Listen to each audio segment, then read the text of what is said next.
New York சென்றுள்ள ஜனாதிபதி மைத்ரிபால சிறிசேன ஐக்கிய நாடுகளின் அமைதி காக்கும் படைகள் சம்பந்தமாக நடைபெறும் மாநாட்டில் உரையாற்றவுள்ளார்.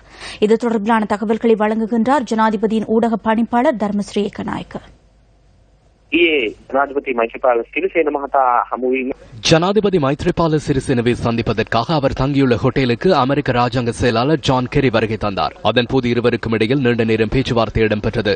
இதன்போது மிக முக்கிய பல விடயங்கள் தொடர்பில் ஆராயப்பட்டுள்ளன.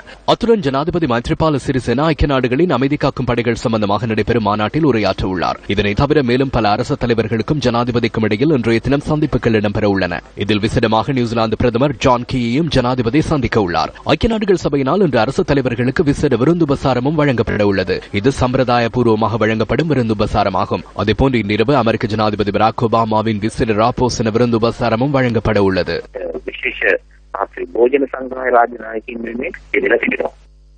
பால்நிலை சமத்துவம் மற்றும் பெண்களை வலுவூட்டல் தொடர்பான சர்வதேச மாநாட்டிலும் ஜனாதிபதி கலந்து கொண்டார். இதேவேளை ஜனாதிபதி மைத்ரிபால சிறிசேன நேற்று நியூயார்க்கில் உள்ள பௌத்த விகாரைக்கும் சென்றிருந்தார். சமய வழிபாடுகளில் ஈடுபட்ட ஜனாதிபதி பின்னர் அங்கிருந்த இலங்கையர்கள் மத்தியில் உரையாற்றினார்.